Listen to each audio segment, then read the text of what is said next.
जय हिंद साथियों, Monera classes में एक बार फिर से आपका स्वागत है, इस्तकबाल है। दोस्तों, ढेर सारी शुभकामनाएं आप लोगों को कि आपका शेड्यूल जारी हो गया है और इस एसओपी को लेके बहुत सारे कॉल आ रहे हैं, बहुत सारे आपके मैसेज मुझे मिले और मैं जवाब भी नहीं दे पाया, इतने मैसेज आए। तो दोस्तों, मैं वीडियो में उन सभी सवालों के जवाब देने की कोशिश करूंगा और आपको बताना चाहूंगा कि इस प्रक्रिया में आगे क्या स्टेप है और क्या मामला है सारा। ठीक है, कुछ इसकी क्लिष्ट शब्दावली है, काफी लोगों के समझ में भी नहीं आई है, क्योंकि इसमें जो लाइनें लिखी गई है तो उन लाइनों का अर्थ है वो सेम सा निकल रहा है। ठीक है, कुछ लाइनें हैं बार बार उन्हीं का जिक्र किया गया है। एक दूसरा कंफ्यूज ये हो रहा है कि जो भी इनको पढ़ रहा है, जो 13 बिंदु दिए गए हैं उन बिंदुओं को पढ़ते ही वो अपने ऊपर लागू कर रहा है। तो ऐसा नहीं करना है, ये सभी विभागों का एक साथ बनाया गया है। ठीक है, तो ये अपने पे सारे के सारे फॉलो नहीं होते हैं, अपने अपने विभाग के अनुसार कि आप किस स्थिति में हो, कहाँ पे हो, कितना अनुभव है आपके पास में, किस विभाग में हो, तो इसमें सारी चीजें सम्मिलित की गई है। ठीक है, इसमें आपके स्टेट लेवल के जो भी संविदा कर्मी है उनके बारे में भी बात की गई है और इसमें आपके केंद्र के जो योजना है उसकी परियोजना के तहत कोई लगा हुआ है संविदा कर्मी, उनकी भी बात की गई है। तो सभी अपने ऊपर फॉलो नहीं होती है और इनको में अभी बिंदुवार बात करेंगे, हम चर्चा करेंगे और पंचायत सहायक भाई है उनके बारे में भी बात करेंगे। तो दोस्तों, सबसे पहले मैं उन लोगों की बात करना चाहूंगा जिन्होंने भाग दौड़ करके मेहनत की है, सचिवालय के चक्कर लगाए हैं और विभागों के चक्कर लगाए हैं और उनकी मेहनत से हमें आज ये एसओपी मिली है। ठीक है, कुछ लेट हुई है, कुछ और लेट होती है अगर इनकी मेहनत नहीं होती। तो मैं सबसे पहले उनकी बात करना चाहूंगा कि इनकी मेहनत में इन लोगों का हिस्सा रहा है हनुमान सिंह पटौदी, खम्माराम जी। तो इनकी मेहनत है कि इन्होंने भागदौड़ करके इसको बाहर निकलवाया। ठीक है, तो इनका मैं नाम सबसे पहले लेना चाहूंगा, इनके प्रयास को कि हनुमान सिंह राजपुरोहित पाटौदी प्रदेश महामंत्री, खम्माराम चौधरी प्रदेश अध्यक्ष, हनुमान सिंह राजपुरोहित लूणी, महेंद्र सिंह नागौर, सत्यनारायण शर्मा, दीपाराम मेघवाल, इंशाफ खान पठान, श्रवण सिंह नागौर, रामेश्वर ताड़ी और अमान सिंह जैसलमेर आदि मौजूद रहे और इनका प्रयास भी रहा कि जल्द से जल्द एसओपी में बाहर हो, क्योंकि जो भी कमेंट आ रहा था इनके ऊपर जा रहा था कि कार्यकारिणी क्या कर रही है। तो दोस्तों, अब हम बात करते हैं सबसे पहले एसओपी पे। ठीक है, कि एसओपी के अंदर आप लोगों को जो कंफ्यूज बन रहा है उस पर भी बात करेंगे। साथ में हम बात करेंगे कि इसमें जो प्रोसेस है वो प्रोसेस है क्या तय समय पे हो पाएगी या हमें और इंतजार करना पड़ सकता है। तो दोस्तों, सबसे पहले हम बात करते हैं इस एसओपी की। ठीक है, एसओपी में सबसे इंपॉर्टेंट लाइन है, उत्तर उसका लगभग यही है, पहली लाइन के अंदर ही, कि रूल 2022 के तहत नियम 20 के प्रावधानों के अंतर्गत संविदा पद को नियमित पद में परिवर्तन कराने एवं उन पदों पर नियुक्त किए जाने की प्रक्रिया के संबंध में। किसके बारे में? नियमित पद पर नियुक्ति के लिए। ठीक है, एसओपी क्यों जारी हुई है, क्यों इसके बारे में दिशा निर्देश हुए हैं, क्यों ये विभागों को भेजा जाएगा दिशा निर्देश कि इनको नियमित पदों पे आपको नियुक्त करना है। किनको? जो सेवा नियम 2022 में आ गए हैं, ये आपके रूल्स 2022 में आए हैं उनकी बात है, वो सबसे पहले परमानेंट हो रहे हैं। तो दोस्तों, इसमें 13 बिंदु है, हर बिंदु की एक हाईलाइट किया हुआ है, हम उस पर चर्चा करेंगे और इनमें कुछ लाइनें हैं वो एज इट इज हर में लिखी हुई है, तो वो भी कंफ्यूज की स्थिति पैदा कर रही है। तो सबसे पहले मैं आपको बताना चाहूंगा कि बिंदु नंबर 1 में क्या कहा गया है कि नियमित पदों में परिवर्तित किए जाने हेतु निर्धारित सेवा अवधि पूर्ण कर चुके, नियमित पदों में परिवर्तन किए जाने हेतु किसके लिए? आपको परमानेंट करने के लिए। इनमें क्या है कि निर्धारित जो सेवा अवधि आपकी है पूर्ण कर ली है। तो यहाँ सेवा अवधि के बारे में एक कंफ्यूज बना हुआ है कि सेवा अवधि कौन सी है, क्या 15 साल वाले हैं, 5 वर्ष, उसमें सेवा आपके जो ये दिया हुआ है नियम 20 उसमें कहा गया है कि जिसने भी 5 वर्ष का अनुभव है उसके पास में, उन्हें लगातार सर्विस की है, उसको नियमित किया जाएगा आईएएस पैटर्न के अनुसार। तो अब इसमें कंफ्यूज बना हुआ है 9 साल वालों को, तो क्या उनको सम्मिलित किया जाएगा नहीं किया जाएगा? तो ये 100% मैं आपको कहूंगा कि 9 वर्ष और उससे ऊपर वाले सभी के लिए ये नियम बना है और ये एसओपी जारी हुई है।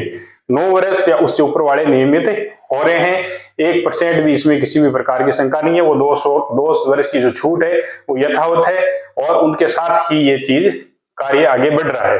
ठीक है, अब बात कर रहे हैं कि ये सबसे पहले इन्होंने ये अवधि की बात की है कि उस नियम के निर्धारित जो अवधि है, सीमा है, उन्होंने कवर कर ली है, उनको हम नियमित करेंगे। ठीक है,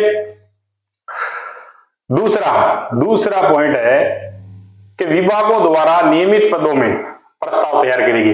क्या करेंगे? विभाग द्वारा उक्त आकलन के अनुसार पदों को नियमित पदों में परिवर्तन किए जाने की आवश्यकता औचित्य के साथ प्रस्ताव तैयार किया जाएगा। सोसाइटी संस्था विभाग द्वारा संविदा पदों को नियमित पदों में परिवर्तित किए जाने का प्रस्ताव संबंधित वित्त विभाग को पद का संवर्ग, पदनाम एवं पे लेवल उल्लेख करते हुए भिजवाया जाएगा। साथ ही समान संख्या में संविदा पदों को समाप्त करने का प्रस्ताव भी भिजवाया जाएगा। ठीक है, विभाग द्वारा।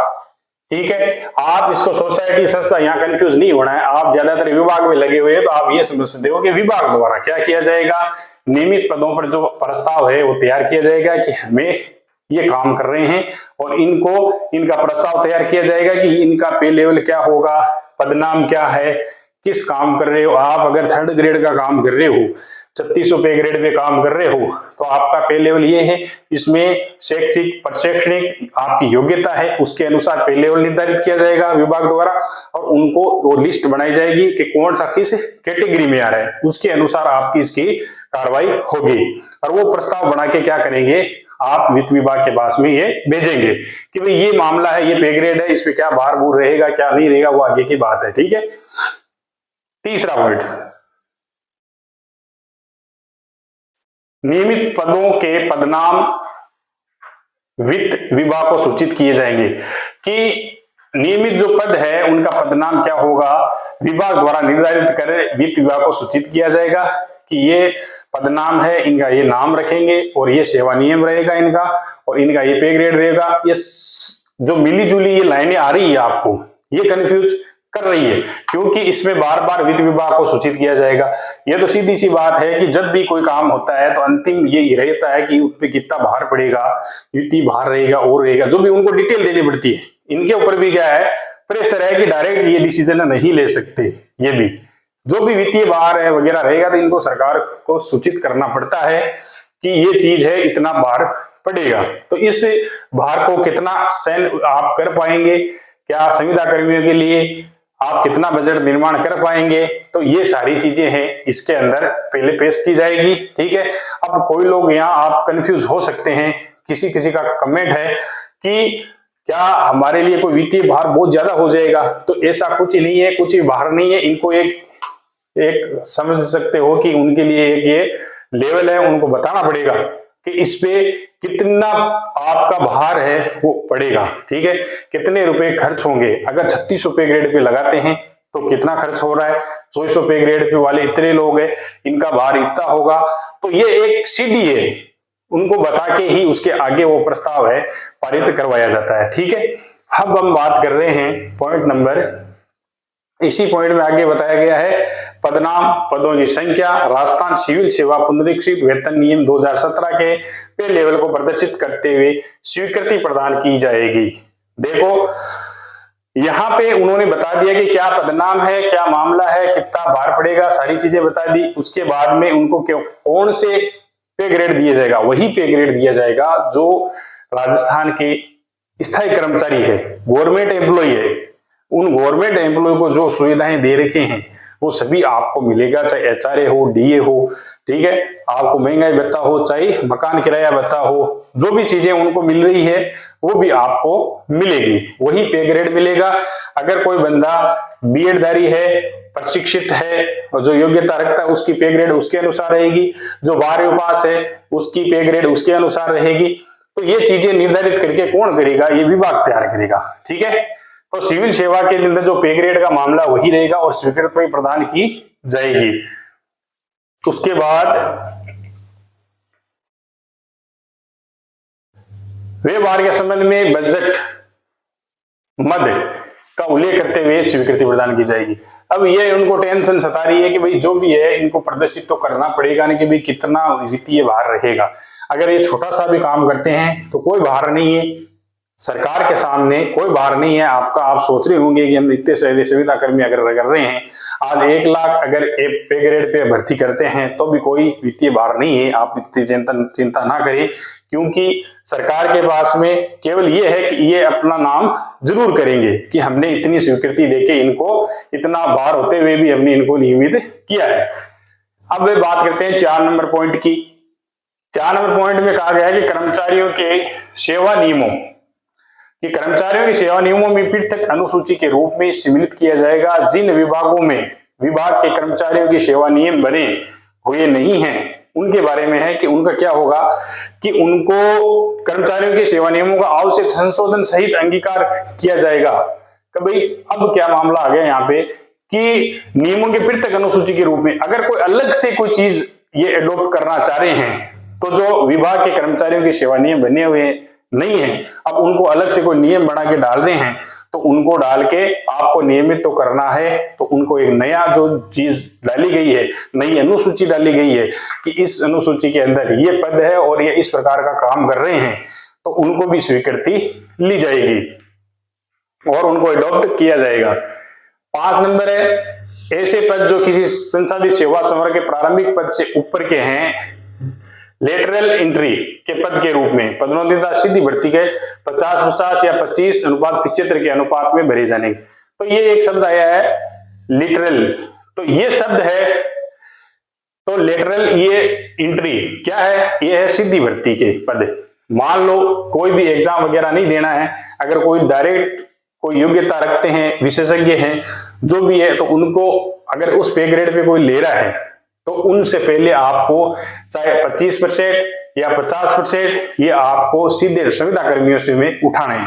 ठीक है, आपकी इसमें आप पे लागू ये नहीं होता है। ये बात है जब आप अगर ऐसी भर्ती होती है, ठीक है, लेटरल एंट्री पे अगर कोई होती है सीधी भर्ती के, डायरेक्ट क्या होता है कि बगैर कोई एग्जाम के डायरेक्ट जो नॉलेज रखते हैं उस चीज का, उस फील्ड का, तो उनकी एक भर्ती की जाती है उस विभाग के अंदर कि वो डायरेक्ट उनको काम के लिए हायर कर लिया जाए और उनको नियमित पदों पे लगाया जाए। तो ऐसा भी होता है। तो उस टाइम क्या करना है कि उस टाइम 50% और 25% इनसे जो संविदा कर्मी लगे हुए हैं उनको उनमें डायरेक्ट नियमित कर देना है। ये केवल आप पे लागू नहीं होता है, ये आने वाले पे भी लागू होता है। नंबर 6, नियमों की अनुसूची में वित्त विभाग से संविदा पद से नियमित पदों में परिवर्तित करने की पदवार प्राप्त स्वीकृति के अनुसार उक्त पदों को सम्मिलित किया जाएगा। संबंधित विभाग की उक्त सेवा के नियम अंगीकार करते समय नियमित पदों की अनुसूची अंगीकार नहीं की जानी है। सेवा नियमों की अनुसूची में पद का नाम, बढ़ती का तरीका, पद की शैक्षणिक प्रशैक्षणिक योग्यता, अनुभव आदि का विवरण अंकित किया जाएगा और विभाग द्वारा अंगीकार किए गए सेवा नियम मई अनुसूची का वित्त विभाग को अनुमोदन हेतु भिजवाया जाएगा। ये पूरी डिटेल मांग रहा है कि शैक्षणिक प्रशैक्षणिक योग्यता है, उनका क्या पद है, कैसे भर्ती हुई, क्या हुआ, पूरा मामला है ना, उनको सेवा नियम है वो बना के विभाग द्वारा, सेवा नियम विभाग द्वारा बनाया जाएगा। जो बनाए हुए हैं उनको एडॉप्ट किया जाएगा और उनको दिया जाएगा आपके वित्त विभाग को, वित्त विभाग उसका अनुमोदन करेगा। ठीक है, अब बात करते हैं 7 नंबर कि पद सोसाइटी संस्था के स्थान पर विभाग में ही स्वीकृत है तो उन पदों को संबंधित विभाग के सेवा नियमों में पृथक अनुसूची के रूप में प्रस्ताव कार्मिक विभाग को भिजवाया जाएगा। ये कह रहा है कि पहले से ही कोई पद विभाग में ही स्वीकृत है तो उनका क्या करना है, तो वो कह रहे हैं कि ऐसे प्रस्ताव को डायरेक्ट क्या करना, आपको कार्मिक विभाग को भेज देना है कि हमारे पहले से ऐसे पद स्वीकृत है और ये डायरेक्ट कार्मिक विभाग को परमिशन के लिए भेज दिया जाएगा। और फिर क्या होगा, उस सेवा नियम में सम्मिलित करने हेतु मंत्रिमंडल की आज्ञा प्राप्त करने की आवश्यक कार्रवाई की जाएगी। अब ये चीज है, मंत्रिमंडल की आज्ञा प्राप्त करने की आवश्यक कार्रवाई की जाएगी। ये भी एक कंफ्यूज का विषय बना हुआ है कि मंत्रिमंडल की आज्ञा प्राप्त करना क्या जरूरी है। तो दोस्तों, ये जो आपके पद सृजित हुए, प्रशासनिक स्वीकृति मिली, अब आपके सेवा नियम बना के देगा विभाग और उन नियमों को आप ले जाएंगे कार्मिक विभाग के पास में, वित्त विभाग के बाद में। तो अब क्या होगा, ये डिसाइड करके उनको पास करके अनुमोदन करने के बाद में क्या करेंगे, ये अनुमोदन के लिए जाएगी मंत्रिमंडल के लिए। ठीक है, यहां से परमिशन मिल गई आपको, अब जाएगी मंत्रिमंडल के पास में कि ये सारा प्रोसेस तैयार है, अब केवल आपका अनुमोदन करेगी मंत्रिमंडल। कारण क्यों, ये शब्द क्यों डालना पड़ा, वित्त विभाग को ये चीज क्यों डालनी पड़ी? क्योंकि जो सत्ता में पार्टी रहती है उनकी परमिशन लेनी पड़ती है और वो इस चीज का हो सकता है इतना फायदा उठाए कि हमने इतने लोगों को नियमित किया है और इस पे ग्रेड पे लगाया है। तो ये राजनीतिक रोटियां यहाँ थोड़ी बहुत सेक सकते हैं इस शब्द के अनुसार, बाकी आपका काम यहाँ रुकेगा नहीं। अगर कोई ये बंदा सोच रहा है कि ये हमारे काम को लटका सकते हैं तो ऐसा नहीं होगा, ठीक है। उसके बाद 8 नंबर पॉइंट, वित्त विभाग से संविदा पदों को नियमित पद में परिवर्तित कर जाने की स्वीकृति। तो नियम 20 में स्क्रीनिंग कमेटी द्वारा स्क्रीनिंग कर सिफारिश की जाएगी।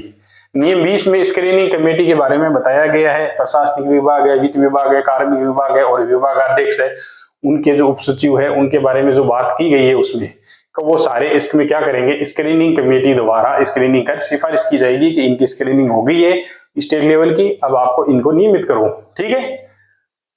9 नंबर पॉइंट, स्क्रीनिंग में उपयुक्त पाए गए कार्मिकों के नियुक्ति के आदेश विभाग द्वारा जारी किए जाएंगे। कौन करेगा? विभाग जारी करेगा नियुक्ति के आदेश। उक्त नियमित किए गए पदों पर नियुक्त किए गए कार्मिकों को राज्य सरकार के अन्य कर्मचारियों के पद के अनुरूप सम्मान भत्ते दिए होंगे। किनके सम्मान? सरकार के अन्य कर्मचारियों के पद के अनुरूप, यानी जो गवर्नमेंट एम्प्लॉय है राज्य के उनके अनुरूप ही भत्ते दिए जाएंगे उनको, चाहे आपको एक महंगाई भत्ता हो, चाहे आपके मकान किराया भत्ता हो, अन्य अलाउंस है और आपकी जो सालाना वर्दी होगी वो भी उस पे स्केल के अनुसार ही होगी। 10 नंबर पॉइंट है, संविदा पद में से नियमित पद में परिवर्तित किए गए पदों पर 1 वर्ष की परीक्षा अवधि के लिए की जाएगी। तो ये एक शब्द है यहाँ और कंफ्यूज बना हुआ है लोगों के कि हमने जब सेवा कर दी थी तो ये परीक्षा काल क्यों है? तो परीक्षा काल भी रखना उनका एक मजबूरी है। कारण यह है कि नियमित पद पे जब भी आप परमानेंट होते हो तो उनमें एक परीक्षा काल प्रोबेशन पीरियड का एक नियम है कि प्रोबेशन तो होना चाहिए थोड़ा बहुत, ठीक है। लेकिन ये अगर दबाव बढ़ाया गया तो 2 साल से 1 साल हो गया है आपका, ठीक है, कम से कम 2 साल था, लेकिन इसकी आप प्रोसेस है इस पे अभी नहीं अटकना है, इसको थोड़ा आगे बढ़ना है इससे, ठीक है, क्योंकि ये आगे की बात है, इस पे कोई टेंशन नहीं लेना, पहले आपको नियमित होना है। नियम 2017 की पे मैट्रिक के पे लेवल के प्रथम सेल में निर्धारित वेतन दे होगा, वही पे लेवल की बात कर रहे हैं।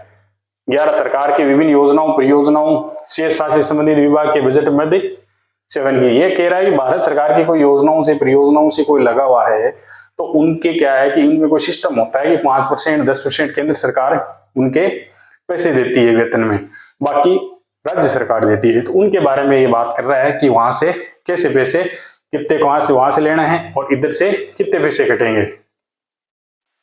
सोसाइटी संस्था सेवा नियमों के प्रारूप पदों की अनुसूची के परीक्षण कर वित्त नियम विभाग द्वारा सहमति प्रदान की जाएगी। सेवा नियम है वो बना के उनको वित्त विभाग उनको स्वीकृति देगा, सहमति देगा कि आपने ये जो सेवा नियम बनाए हैं किस कैडर पे कौन काम करेगा, क्या पे लेगा, उनका ये कुछ लाइनें सेम एज इट इज इसमें रिपीट हुई है। पृथक अनुसूची में सम्मिलित करने के विभागों के प्रस्ताव का परीक्षण कर कार्मिक विभाग द्वारा सहमति प्रदान की जाएगी।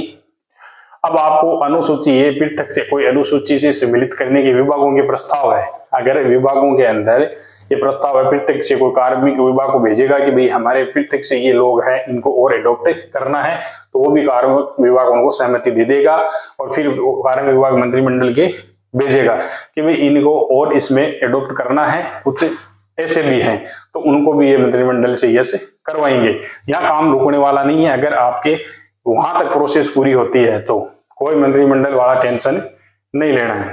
अब बात करते हैं सोसाइटी संस्था विभाग द्वारा की जाने वाली कार्रवाई। ये है विभाग को दिया हुआ कार्रवाई कि आप क्या करना है, समय अवधि दी गई है, ये इंपॉर्टेंट है। सबसे पहले इस सेवा नियम जो पूरा आपने पढ़ा अभी इसके अनुसार इसमें सबसे इंपॉर्टेंट जो लाइन है और सबसे इंपॉर्टेंट है आपकी डेट। ये डेट वो नहीं डालने वाले थे लेकिन प्रेशर रहा तो ये डेट डालनी पड़ी। उसमें कहा गया है कि 9 नवंबर तक क्या होना है, विभाग द्वारा निर्धारित सेवा अवधि पूर्ण प्रारंभिक स्क्रीनिंग कर नियमित सृजित किए जाने वाले पदों की संख्या का आकलन किया जाएगा। ठीक है, निर्धारित सेवा अवधि पूर्ण कर ली है तो कितने लोगों ने कर ली है, क्या मामला है, ये सब तारा सब तय हो जाएगा। कहां तक? 9 नवंबर तक। ठीक है, फिर 14 नवंबर को क्या काम होने वाला है, 14 नवंबर तक के नियमित पदों की आवश्यकता कहाँ है, कितनी आवश्यकता है, प्रस्ताव संबंधित वित्त विभाग को संवर्ग पद नाम एवं पे लेवल भिजवाया जाएगा। और जो पद लग इसमें संविदा पदों को समाप्त करने का प्रस्ताव भिजवाया जाना है। ठीक है, ये बड़ा वीडियो नहीं बने इसलिए मैं शॉर्ट में बता रहा हूं कि 14 नवंबर तक ये आपको क्या करेंगे, ये पूछ रहा है कि विभाग को कि इन पदों को आपको क्या आवश्यकता उसमें दर्शाना है कि ये काम अभी कर रहे हैं लोग और इनका ये पदनाम है और इनका ये पे लेवल है। ये 3600 पे ग्रेड पे इतने लोग काम कर रहे हैं, 2400 पे ग्रेड पे इतने लोग काम कर रहे हैं, तो ये इनका सारा डाटा उनको भिजवाया जाएगा। कब तक? 14 नवंबर तक। फिर 22 नवंबर तक को क्या करना है, 22 नवंबर तक के आपके विभागों के कर्मचारियों के सेवा नियम बने हुए नहीं हैं, उन सोसाइटी संस्था द्वारा उन संबंधित विभाग के कर्मचारियों के सेवा नियमों की को आवश्यक संशोधन सहित अंगीकार एडॉप्ट किया जाएगा।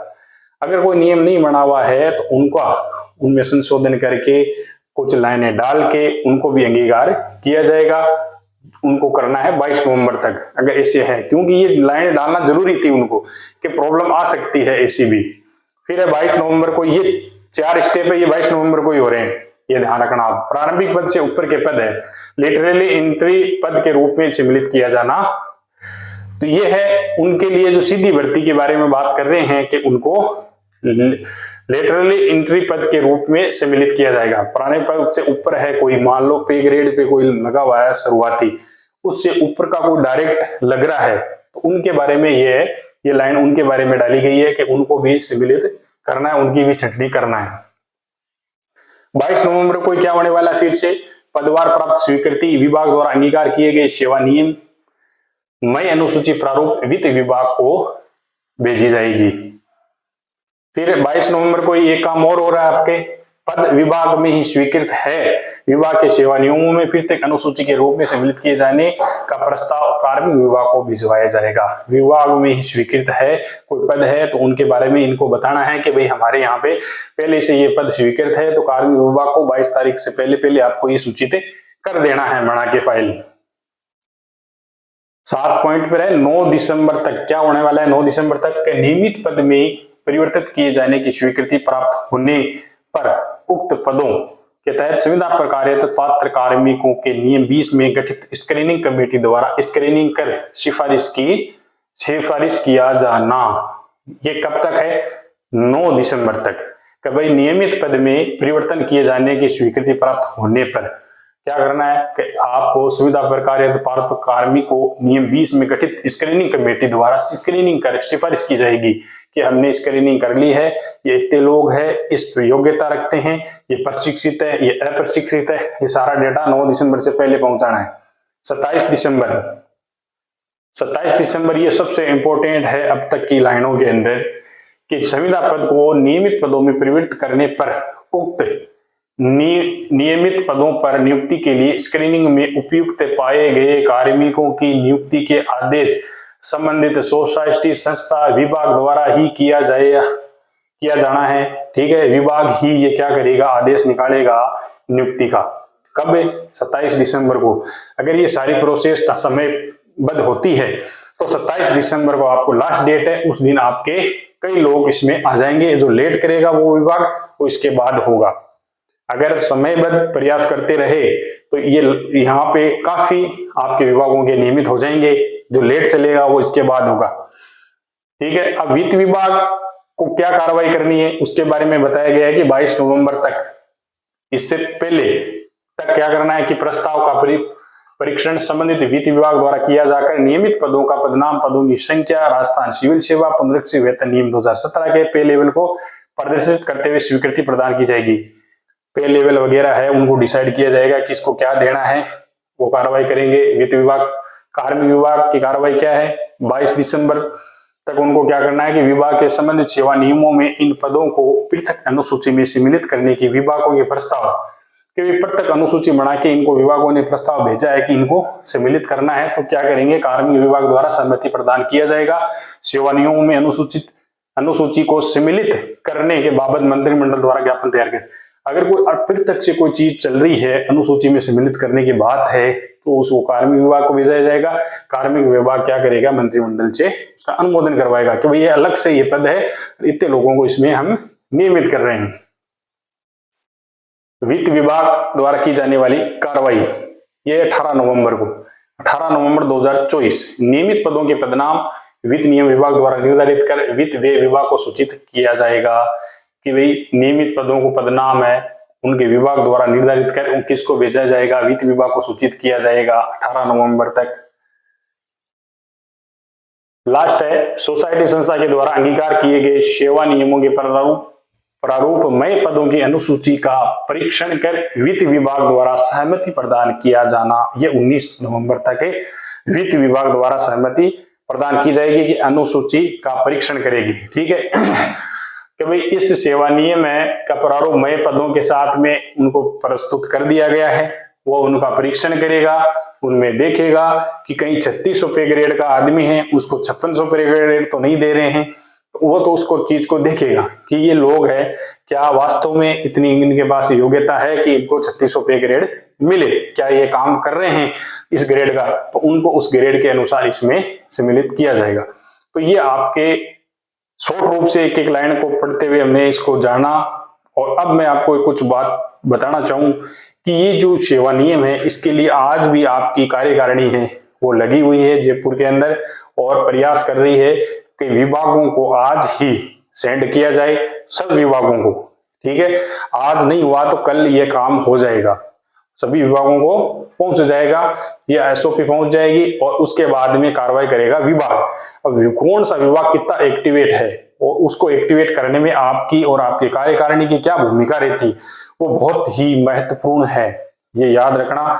इसमें अब आपका रोल है वो इन्होंने परमिशन दे दी है आपको, वित्त विभाग ने, एसओपी का मतलब है कि इनको दिशा निर्देश दे दिए हैं कि आपको परमिशन है, आप सेवा नियम बनाओ और हमें बताओ कि कौन से पद पे कौन से लोगों को लगाना है और तो हम स्वीकृति देंगे। तारीख दे दिए, आपको डेट दे दिए कि हम स्वीकृति देंगे, अब आप लाओ तो सही। अब आपका काम है कि भाई कौन आदमी कहाँ क्या काम कर रहा है, किस योग्यता के अनुसार लगा है, जो चीजें आपके पास पहले से बनाई हुई है उन्हें ही प्रस्तुत करना है उनके सामने और वो स्वीकृति देंगे। और अंतिम क्या प्रयास रहेगा उनका, अंतिम प्रयास सबकी आपकी सूचनाएं एकत्रित करके वित्त विभाग, कार्मिक विभाग इन तारीखों के अनुसार, इन डेट्स के अनुसार आपको वो परमिशन देंगे, उनको स्वीकृति देंगे और स्वीकृति देने के बाद में फाइनली आपकी मंत्रिमंडल के पास में फाइल जाएगी और उनसे स्वीकृति लेते ही आपको नियुक्ति के आदेश है विभाग द्वारा आपको थमा दिया जाएगा आपके हाथों में। क्या मंत्रिमंडल इसे रोक सकती है? तो बिल्कुल आपका ये काम नहीं रोक सकती। कारण क्या है, अगर इसमें स्वीकृतियां मिली है बिल्कुल आपके सही तरीके से, ऑथेंटिक रूप से आपके सीडी वाइज ये काम हुआ है तो इसकी स्वीकृति आपको मिलेगी और वो भी क्रम वाइज मिल रही है तो इसका फायदा ये मिलेगा कि इससे मंत्रिमंडल है वो भी आपका नहीं रोक सकती, उन्हें इसको अप्रूव करना पड़ेगा। दिया कुमारी को पास में भी ये गया हमारे उप मुख्यमंत्री के पास में, तो वो उनका बयान, उन्होंने इसको देखा कि ये जो चीजें हो रही है बिल्कुल ये सेवा नियम के अनुसार हो रही है, ऑथेंटिक रूप से हो रही है, तो उनको रोकने का कोई अधिकार नहीं है, उन्होंने इसको अनुमोदन कर दिया। इसी तरह इसको मंत्रिमंडल में देखेंगे कि ये नियम वाइज काम हो रहा है तो इसके कोई नहीं रोकेगा और आपको परमानेंट किया जाएगा। अब भाई रह जाते हैं पंचायत सहायक। पंचायत सहायक भाइयों को मैं कहना चाहूंगा कि आपके इस दिसंबर में अगर 2 साल हो रहे हैं तो आपको हो सकता है 1 साल का इंतजार और करना पड़ सकता है। जैसे ही आपके पीछे का अनुभव, ठीक है, 3 का 1 मान के और उसके बाद में कंटिन्यू ये 3 साल अगले दिसंबर तक अब हो रहे हैं आपके, तो उन अवधि को जोड़ के जब भी आपके 5 साल बन रहे हैं उसी दिन से आपको ये जो रास्ता बढ़ाया जा रहा है अभी ये रास्ता खुला मिलेगा, ना तो इतना प्रयास करना पड़ेगा आपको और विभाग की कार्रवाई है वो तुरंत 5 साल होते ही आपको कार्रवाई करवानी है। ठीक है, तो ये करवाने का काम है, अब आपका काम है, आपका प्रयास है कि आप इसको कितना जल्दी इसको तैयार करो।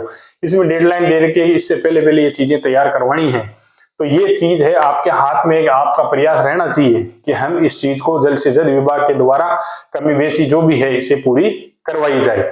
तो ये आपका पंचायत सहायक भाई हैं तो अभी इसमें शामिल तो नहीं है, लेकिन उनका नियमितीकरण 100% है, कोई नहीं रोक सकता है। आप सेवा नियम में आ गए हो, जैसे ही आपके 5 साल हो रही है, पीछे के अनुभव जोड़ के और अभी का जो कंटिन्यू है उनको जोड़ के, तो उनमें आपको 5 साल होते ही आपको रास्ता क्लियर मिलेगा और नियमित पे ग्रेड की आपको भी नौकरी मिलेगी, ये 100% है। ठीक है, किसी को घबराने की जरूरत नहीं है, 1000% आपका नियमितीकरण श्योर है। ये जरूर है कि भाई काम है वो 15 दिन 10 दिन डिले हो सकता है, कोई चीज ये टाइमलाइन दी गई है, अगर विभाग द्वारा कुछ लेट होता है तो 5-10 दिन ऊपर हो सकते हैं, ये कोई बड़ी बात नहीं है। और जिनका होगा समय पर काम हो रखा है पहले से, अगर वो समय पे उनको सूचनाएं देते हैं, स्वीकृति देते हैं, स्वीकृति प्राप्त करते हैं, तो उनका जल्द हो जाएगा ये काम। ठीक है, तो कोशिश करनी है, सबको तैयार करना है, साथ में स्वीकृति लेनी है, इसलिए वो एक साथ मंत्रिमंडल के सामने अनुमोदन करवाएंगे और वो इसको अनुमोदन करते ही आपको नियुक्ति के आदेश मिल जाएंगे। वो कोई बड़ी बात नहीं है, बिल्कुल प्रक्रिया के अनुसार काम हो रहा है तो बढ़िया बात है, कुछ इंतजार और करें। कोई लोग, आप भाई लोग में से कह रहे हैं कि भाई कई लोग सेवानिवृत्त हो रहे हैं, तो इसमें किसी का दोष नहीं है, प्रयास करने वाले प्रयास कर रहे हैं, अपनी तरफ से भरसक प्रयास कर रहे हैं कि जल्द से जल्द हो। ठीक है, सारे सीनियर साथी लगे हुए हैं जिनके आपके रिटायरमेंट के करीब हैं।